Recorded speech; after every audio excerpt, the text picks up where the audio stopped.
আসসালামু আলাইকুম ওয়া রাহমাতুল্লাহি ওয়া বারাকাতুহু। এর সর্বে শিখি প্রথম খণ্ড ক্লাস 10 এ আপনাদের সকলকে জানাই স্বাগতম। আজকের এই ক্লাসে আমরা চতুর্থ পাঠের দ্বিতীয় পৃষ্ঠা থেকে শুরু করে প্রশ্নোত্তরের আগ পর্যন্ত আলোচনা করব ইনশাআল্লাহ। চলুন মূল আলোচনা শুরু করি। বিসমিল্লাহির রহমানির রহিম। সকলে স্ক্রিনের প্রতি লক্ষ্য করুন, দেখবেন দেওয়া রয়েছে হাযা কিতাবুন, অর্থ হলো ইহা একটি বই। হাযা অর্থ হলো ইহা, কিতাবুন অর্থ হলো একটি বই। এরপর দেখুন লেখা রয়েছে হাযা কিতাবুন জাদীদুন, অর্থ হলো ইহা একটি নতুন বই। হাযা অর্থ হলো ইহা, কিতাবুন অর্থ হলো একটি বই, আর জাদীদুন অর্থ হলো নতুন। হাযা কিতাবুন জাদীদুন অর্থ হলো ইহা একটি নতুন বই। এরপর দেখুন লেখা রয়েছে আল কিতাবু জাদীদুন, অর্থ হলো বইটি নতুন। আল কিতাবু অর্থ হলো বইটি, জাদীদুন অর্থ হলো নতুন। এরপর দেখুন লেখা রয়েছে আল কিতাবু কাবীরুন, অর্থ হলো বইটি বড়। আল কিতাবু অর্থ হলো বইটি, কাবীরুন অর্থ হলো বড়। এরপর রয়েছে আল কিতাবু জামিলুন, অর্থ হলো বইটি সুন্দর। এতক্ষণ তো আপনারা শুধুমাত্র অনুবাদ জানলেন, এখন আমরা একটু এই তিনটা প্যারার একটু অনুবাদ এবং বিশ্লেষণ জানি। অনুবাদ তো আমরা আগে জেনেছি, এ কারণে আর অনুবাদটা বারংবার বলবো না। এখন আমরা একটু বিশ্লেষণে আসি। দেখুন হাযা কিতাবুন, এখানে প্রথমত হাযা এটা হলো ইসমুল ইশারা, আর কিতাবুন এটা হলো মুশারুন ইলাইহি। অর্থাৎ ইসমুল ইশারা এবং মুশারুন ইলাইহি দ্বারা যে একটা বাক্য তৈরি হয়ে যায়, এটা আমাদেরকে মুসান্নিফ বোঝালেন হাযা কিতাবুন এই ইবারতটার মাধ্যমে। এরপর এই ইসমুল ইশারা এবং মুশারুন ইলাইহি এতটুকু মিলেই তো একটা বাক্য হয়ে যায়। এখন এই বাক্যটাকে কিভাবে বড় করা যায় সেটা মুসান্নিফ আমাদেরকে দেখালেন একটি সিফাত যুক্ত করার মাধ্যমে।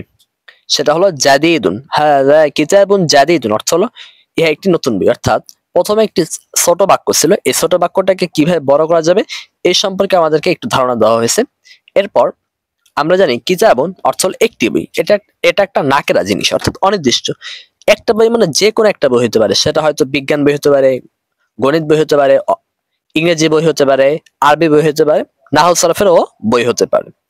কিন্তু যখন এই কিতাব শব্দের শুরুতে আলিফ লাম আসলো, তখন এই কিতাব শব্দটা নির্দিষ্ট হয়ে গেল। অর্থাৎ বইটি মানে আমার কাছে বর্তমানে যে বইটা আছে সেটাকে আমি ইঙ্গিত করতেছি, মানে বইটি। তাহলে আমরা বুঝতে পারলাম যদি কোনো নাকেরা শব্দের শুরুতে আলিফ লাম আসে তাহলে শব্দটি নির্দিষ্ট হয়ে যায়। আর ইসমুল ইশারা এবং মুশারুন ইলাইহি মিলে একটা বাক্য তৈরি হয়। এরপর এই বাক্যটাকে আমরা বৃদ্ধি করতে পারি, মানে বড় করতে পারি একটা সিফাত যোগ করার মাধ্যমে, যার প্রমাণ আমরা পেয়েছি হাযা কিতাবুন জাদীদুনের মধ্যে। এখানে হাযা কিতাবুন এটা হলো ইসমুল ইশারা এবং মুশারুন ইলাইহি মিলে একটা বাক্য, এরপর এই বাক্যটাকে বড় করা হয়েছে একটি সিফাত যুক্ত করার মাধ্যমে। আর আমরা বুঝতে পারলাম কিতাবুন অর্থ হলো একটা বই, এটা একটা অনির্দিষ্ট তথা নাকেরা বোঝায়। আর এই নাকেরা শব্দটাকে আপনার আলিফ লাম যুক্ত করার মাধ্যমে মারেফা তথা নির্দিষ্ট করা যায়। আরেকটা কথা মনে রাখবেন যে আলিফ লামের মানে কিতাব শব্দের শুরুতে বা এই জাতীয় যত শব্দ রয়েছে, মানে নাকেরা যত শব্দ রয়েছে, এগুলোর শুরুতে যখন আলিফ লাম যুক্ত করা হবে তখন সেগুলো মারেফা হয়ে যায়। আর মারেফা শব্দের পরে যদি সিফাত আসে তাহলে সেটা হবে খবর, আর নাকেরা শব্দের পরে যদি সিফাত আসে তাহলে সেটা হবে সিফাত। অর্থাৎ নাকেরা শব্দটা হবে মাউসুফ আর পরবর্তী শব্দটা হবে সিফাত।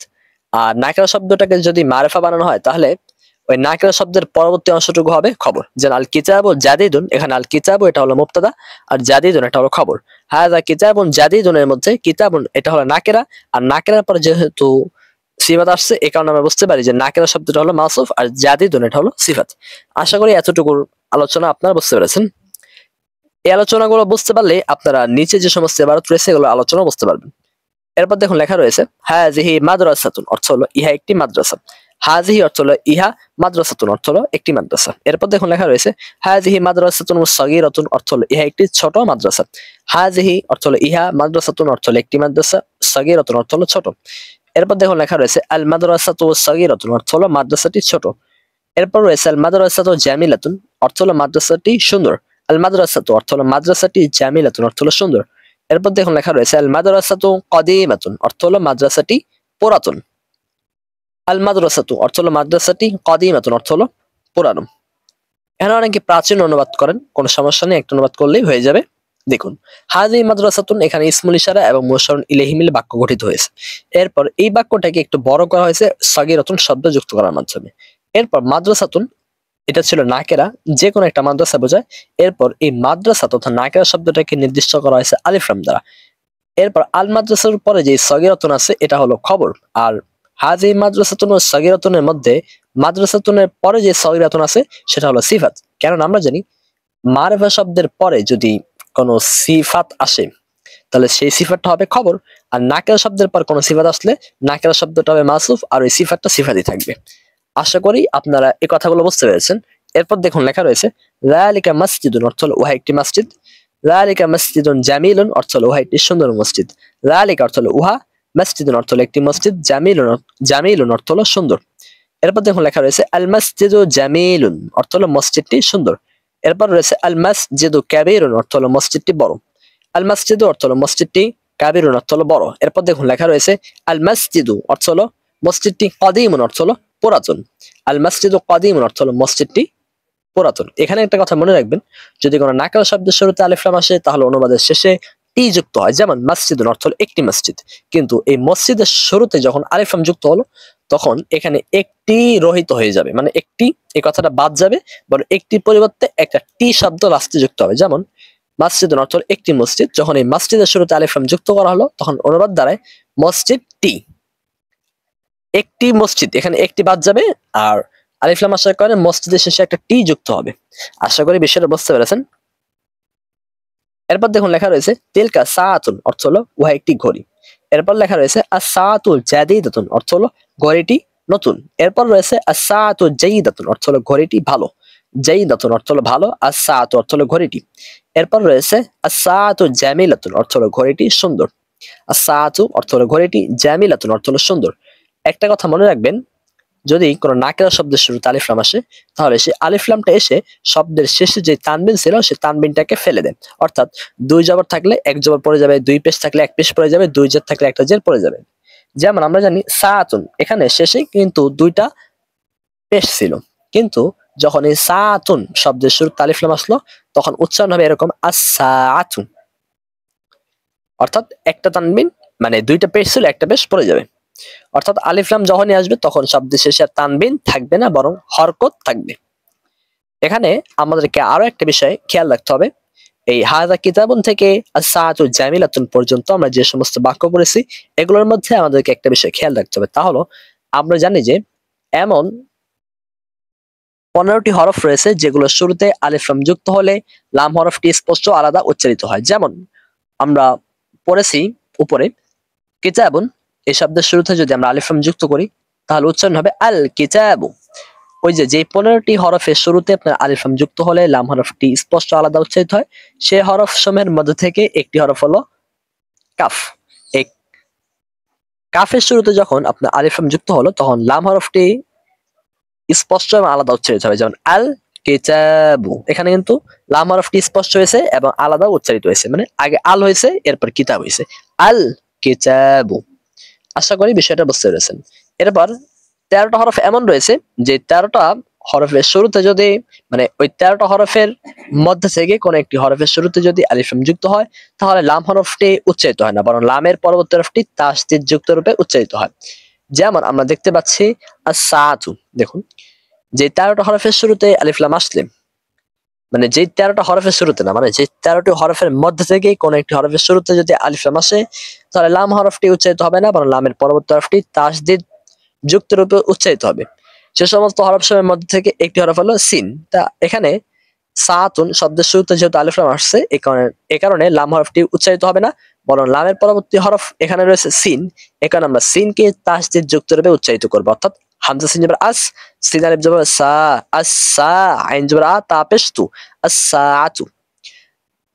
তাহলে আমরা খোলাসা কথা এটা বুঝতে পারলাম যে যে 15টা হরফের মধ্যে থেকে যে 15টা হরফের শুরুতে আলিফ লাম যুক্ত হলে, এখানে একটা কথা আমি বারবার বলতেছি যে 15টা হরফের শুরুতে আলিফ লাম যুক্ত হলে এই কথার দ্বারা এটা উদ্দেশ্য নয় যে 15টা হরফের শুরুতে একসাথে আলিফ লাম যুক্ত হবে, বরং এই কথার দ্বারা এটা উদ্দেশ্য যে 15টা হরফের মধ্যে থেকেই কোন একটি হরফের শুরুতে যদি আলিফ লাম আসে তাহলে লাম হরফটি স্পষ্ট আলাদা উচ্চারিত হবে। যেমন আল কিতাবু, এখানে লাম হরফটি স্পষ্ট হয়েছে এবং আলাদা উচ্চারিত হয়েছে।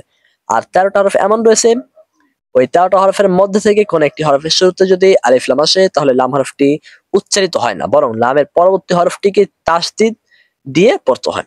যেমন সাআতুন অর্থ হলো একটি ঘড়ি, এই সাআতুন শব্দের শুরুতে যখন আলিফ লাম আসবে তখন উচ্চারিত হবে আস-সাআতু। এখানে লাম হরফটি উচ্চারণ হবে না, কারণ সিনের শুরুতে যদি আলিফ লাম আসে তাহলে লাম হরফটি উচ্চারিত হয় না, বরং লামের পরবর্তী হরফ তথা এখানে সিনে তাসদীদ দিয়ে পড়তে হবে। আশা করি আমার কথাগুলো স্পষ্ট হয়েছে এবং বুঝতে পেরেছেন। এরপর দেখুন কিছু শব্দ অর্থ দেওয়া রয়েছে। শারিফুন অর্থ হলো ভদ্র। এরপর দেখুন লেখা রয়েছে মুজতাহিদুন অর্থ হলো পরিশ্রমী। আমি আপনাদের সুবিধার্থে প্রত্যেকটি শব্দ 3 বার করে বলবো। শারিফুন অর্থ হলো ভদ্র, মুজতাহিদুন অর্থ হলো পরিশ্রমী, শারিফুন অর্থ হলো ভদ্র, মুজতাহিদুন অর্থ হলো পরিশ্রমী। আমরা অনেকে একটা মিস্টেক করে থাকি শব্দ অর্থ মুখস্থ করার ক্ষেত্রে, সেটা হলো আমরা এরকম পড়ি শারিফুন ভদ্র, মুস্তাহিদুন পরিশ্রমী, মানে আমরা একেবারে উদাস ভাবে পড়াশোনা করি, যার ফলে দেখা যায় পরীক্ষার হলে আমরা ভুলে যাই আচ্ছা এখানে কি টান হবে, এখানে কি টান ছিল, এখানে কি টান দিব, এরকম কনফিউশন আমরা পড়ে যাই। এ কারণে আমাদের নিয়ম হলো আমরা প্রত্যেকটি শব্দ শুদ্ধভাবে পড়বো। শারিফুন অর্থ হলো ভদ্র, মুজতাহিদুন অর্থ হলো পরিশ্রমী। আশা করি বিষয়টা স্পষ্ট হয়েছে। এরপর দেখুন লেখা রয়েছে মাহিরুন অর্থ হলো দক্ষ, মাহিরুন অর্থ হলো দক্ষ, মাহিরুন অর্থ হলো দক্ষ। মাশহুরুন অর্থ হলো প্রসিদ্ধ, মাশহুরুন অর্থ হলো প্রসিদ্ধ, মাশহুরুন অর্থ হলো প্রসিদ্ধ। এরপর দেখুন লেখা রয়েছে মাফতুহুন অর্থ হলো খোলা, মাফতুহুন অর্থ হলো খোলা, মাফতুহুন খোলা। মুগলাকুন অর্থ হলো বন্ধ, মুগলাকুন বন্ধ, মুগলাকুন অর্থ হলো বন্ধ। এরপর দেখুন লেখা রয়েছে ওয়াসিউন অর্থ হলো প্রশস্ত, ওয়াসিউন অর্থ হলো প্রশস্ত, ওয়াসিউন অর্থ হলো প্রশস্ত। এরপর রয়েছে দায়িকুন অর্থ হলো সংকীর্ণ, আরেকটা অনুবাদ হয় দেখুন লেখা রয়েছে অপ্রশস্ত। দায়িকুন অর্থ হলো অপ্রশস্ত সংকীর্ণ, দায়িকুন অর্থ হলো অপ্রশস্ত সংকীর্ণ। এরপর দেখুন লেখা রয়েছে কাওয়িয়ুন অর্থ হলো শক্তিশালী মজবুত, কাওয়িয়ুন অর্থ হলো শক্তিশালী মজবুত, কাওয়িয়ুন অর্থ হলো শক্তিশালী মজবুত। এরপর দেখুন লেখা রয়েছে দাঈফুন অর্থ হলো দুর্বল, দাঈফুন অর্থ হলো দুর্বল, দাঈফুন অর্থ হলো দুর্বল। এতক্ষণ তো আমি আপনাদের সুবিধার্থে প্রত্যেকটি শব্দের উচ্চারণ 3 বার করে করেছি, যাতে করে আপনারা প্রত্যেকটি শব্দের উচ্চারণ ভালোভাবে শুনে আয়ত্ত করতে পারেন। এখন আপনি আমাকে বলতে পারেন আচ্ছা আমরা মাওলানা পড়তেছি, কিতাব বিভাগে পড়তেছি, তার মানে কি আমরা কি কোরআন শরীফ সহি করে পারি না যে আপনার এতবার বলতে হচ্ছে? আসলে দেখুন এমন অনেক ছাত্রই রয়েছে যারা আমার নিজের চোখে দেখা, যারা আপনার সাহেবে কে পড়ে, যারা লাইন পড়ে, এমনকি মেশকাত পড়ে, আমার এমন এক ছাত্র চেনা আছে তার কোরআন শরীফ পড়া সহি নেই। এই কারণে তাদের প্রতি লক্ষ্য করে আমরা একটা শব্দ বারংবার বলতেছি যাতে করে সে শুনে আয়ত্ত করতে পারে। আর এটা খুবই অদ্ভুত বা আজগবি কথা না যে একটা ছাত্র মেশকাত পড়তেছে তার তেলাওয়াত সহি না। এমনকি আমাদের ওস্তাদরা পরীক্ষা নিয়েছে এক শাইখুল হাদিস, উনি কিতাবি বিষয়ে এত পারদর্শী কিন্তু কোরআন শরীফের ক্ষেত্রে অনেক গাফিল। তিনি ইমামতির সময় আসছে কোরআন শরীফ পরীক্ষায়, নাম্বার পেয়েছে 5। তা প্রত্যেকটা ছাত্রই যে আপনার কোরআন শরীফ পড়ে সহি একবার ভালো এরকম না, কিছু ছাত্র দুর্বল থাকে আর অনেকেই আছে ইচ্ছাকৃত এরকম দুর্বল থাকে, অলসতা করে। এই জন্য সবকিছু বিবেচনা করে একটা শব্দ কয়েকবার বললাম। আশা করি কেউ বিরক্ত হবেন না। এতক্ষণ তো আমরা শব্দ অর্থ কিভাবে বিশুদ্ধভাবে পড়তে হবে তা নিয়ে আলোচনা করলাম। এখন আমরা একটু সংক্ষিপ্ত আলোচনা করব এই শব্দ অর্থগুলো কিভাবে আয়ত্ত করব। প্রথমত আপনার কাজ হলো আপনি এভাবে পড়বেন শারিফুন ভদ্র, শারিফুন ভদ্র, দেখে দেখে 3 বার শারিফুন ভদ্র, শারিফুন ভদ্র, শারিফুন ভদ্র। 3 বার পড়ার পর আপনি এখন দেখে দেখে বাংলা থেকে আরবি পড়বেন ভদ্র শারিফুন ভদ্র শারিফুন ভদ্র শারিফুন ভদ্র শারিফুন। এবার আপনি না দেখে 2-3 বার পড়ুন শারিফুন ভদ্র শারিফুন ভদ্র শারিফুন ভদ্র, ভদ্র শারিফুন ভদ্র শারিফুন ভদ্র শারিফুন। এরপর আপনি পরের শব্দটি নিন মুস্তাহিদুন পরিশ্রমী, মুস্তাহিদুন পরিশ্রমী, মুস্তাহিদুন পরিশ্রমী। এরপর আপনি বাংলা থেকে আরবি 3 বার বলুন। এরপর আপনি না দেখে বাংলা থেকে আরবি, আরবি থেকে বাংলা, এভাবে 3-3 6 বার, মোট একটা শব্দ আপনি 12 বার পড়বেন। দেখে 6 বার মানে 3 বার আরবি টু বাংলা, 3 বার বাংলা টু আরবি, এরপর না দেখে 3 বার আরবি টু বাংলা, 3 বার বাংলা টু আরবি, এই 12 বার পড়বেন। এরপর যখন আপনার 2টা শব্দ আয়ত্ত হয়ে যাবে, এরপর আপনি এই 2টা শব্দ আরবি টু বাংলা, বাংলা টু আরবি এভাবে আপনি 5 বার পড়বেন। এভাবে করে আপনি যখন এক লাইন শেষ হয়ে যাবে অর্থাৎ মুখস্থ হয়ে যাবে, তখন আপনি দ্বিতীয় লাইনে অগ্রসর হবেন। যখন দ্বিতীয় লাইনও হয়ে যাবে তখন আপনি এই 2 লাইন 3-4 বার একটু পড়ে নেবেন। এরপর আপনি তৃতীয় লাইনে যাবেন। যখন তৃতীয় লাইন আপনার আয়ত্ত হয়ে যাবে তখন আপনি এই 3 লাইন আবার 4-5 বার পড়ে নেবেন। মানে আপনার ওই যে 3-4 বা 4-5 বার ওইটা আপনার মেধার উপর ডিপেন্ড, মানে মেধার উপর ভিত্তি করে পড়ে নেবেন।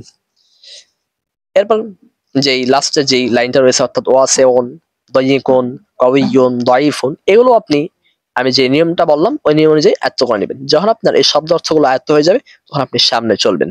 একটা কথা মনে রাখবেন, এরশাদ বেশিক হলো এমন একটা কিতাব যেখানে শব্দ অর্থ না পারলে একেবারেই পথ হারা অবস্থা হয়, অর্থাৎ আপনার কিতাব কিছুই বুঝে আসবে না। এই কারণে আপনার অবশ্যই শব্দ অর্থগুলো এবং এই কিতাবের মধ্যে যে সমস্ত কাওয়ায়েদ লেখা রয়েছে, বিশেষ করে এগুলো মনে রাখবেন। আর সবচেয়ে ভালো হয় আমি যে সমস্ত কাওয়ায়েদগুলো বলি এগুলো নোট করে রাখলে। যাই হোক, অনেক কথা হয়েছে, এখন আমরা মূল পড়ায় ফিরে আসি। দেখুন স্ক্রিনে লেখা রয়েছে আর রজুলু শরীফুন, অর্থ হলো লোকটি ভদ্র। দেখুন আর রজুলু অর্থ হলো লোকটি, শরীফুন অর্থ হলো ভদ্র, আল ওয়ালাদু যাকিয়ুন অর্থ হলো ছেলেটি মেধাবী। আল ওয়ালাদু অর্থ হলো ছেলেটি, যাকিয়ুন অর্থ হলো মেধাবী। এরপর দেখুন লেখা রয়েছে আল বিনতু যাকিয়াতুন অর্থ হলো মেয়েটি মেধাবী। আল বিনতু যাকিয়াতুন অর্থ হলো মেয়েটি মেধাবী। এরপর রয়েছে আতিফলু জামিলুন অর্থ হলো শিশুটি সুন্দর। আতিফলু জামিলুন অর্থ হলো শিশুটি সুন্দর। এরপর রয়েছে আতিফলু সগীরুন অর্থ হলো শিশুটি ছোট। আতিফলু সগীরুন অর্থ হলো শিশুটি ছোট। এরপর রয়েছে আতিফলাতু জামিলাতুন অর্থ হলো শিশুটি সুন্দরী। আতিফলাতু জামিলাতুন অর্থ হলো শিশুটি সুন্দরী। আতিফলাতু জামিলাতুন অর্থ হলো শিশুটি সুন্দরী। এরপর দেখুন লেখা রয়েছে আতিফলাতু সগীরাতুন অর্থ হলো শিশুটি ছোট। আতিফলাতু সগীরাতুন অর্থ হলো শিশুটি ছোট। আতিফলাতু সগীরাতুন অর্থ হলো শিশুটি ছোট। এরপর দেখুন লেখা রয়েছে আত-তিলমিযু মুজতাহিদুন অর্থ হলো ছাত্রটি পরিশ্রমী। আত-তিলমিযু মুজতাহিদুন অর্থ হলো ছাত্রটি পরিশ্রমী। আত-তিলমিযু অর্থ হলো ছাত্রটি, মুজতাহিদুন অর্থ হলো পরিশ্রমী। এরপর দেখুন লেখা রয়েছে আত-তিলমিযাতু মুজতাহিদাতুন অর্থ হলো ছাত্রীটি পরিশ্রমী। আত-তিলমিযাতু অর্থ হলো ছাত্রীটি, মুজতাহিদাতুন অর্থ হলো পরিশ্রমী। এরপর দেখুন লেখা রয়েছে হাযা বাবুন ওয়াসিউন অর্থ হলো ইহা একটি প্রশস্ত দরজা। হাযা বাবুন ওয়াসিউন অর্থ হলো ইহা একটি প্রশস্ত দরজা। হাযা অর্থ হলো ইহা, বাবুন অর্থ হলো একটি দরজা, ওয়াসিউন অর্থ হলো প্রশস্ত। এরপর দেখুন লেখা রয়েছে আল বাবু মাফতুহুন অর্থ হলো দরজাটি খোলা। আল বাবু অর্থ হলো দরজাটি, মাফতুহুন অর্থ হলো খোলা। আল বাবু মাফতুহুন অর্থ হলো দরজাটি খোলা। এরপর দেখুন লেখা রয়েছে হাযা কামিসুন অর্থ হলো ইহা একটি জামা।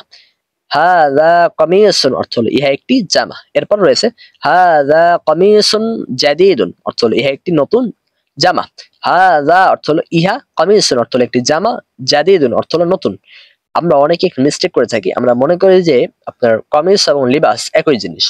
আদৌ কামিজ এবং লিবাস একই জিনিস নয়। লিবাস বলা হয় আপনার টুপি, গেঞ্জি, জুব্বা, পায়জামা, অর্থাৎ যত পোশাক রয়েছে আপনার শরীরে সমস্ত পোশাককে একত্রে বলা হয় লেবাস।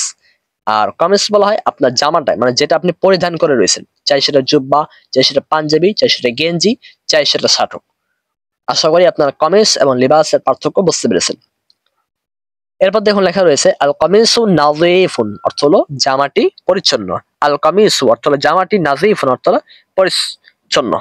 এরপর দেখুন লেখা রয়েছে আল মিন্দিলু অর্থ হলো রুমালটি, ওয়াসিকুন অর্থ হলো ময়লা। আল মিন্দিলু অর্থ হলো রুমালটি, ওয়াসিকুন অর্থ হলো ময়লা। এরপর দেখুন লেখা রয়েছে আল উসাদাতু জামিলাতুন অর্থ হলো বালিশটি সুন্দর। আল উসাদাতু অর্থ হলো বালিশটি, জামিলাতুন অর্থ হলো সুন্দর। এরপর দেখুন লেখা রয়েছে রাশিদুন মুআল্লিমুন অর্থ হলো রাশিদ একজন শিক্ষক।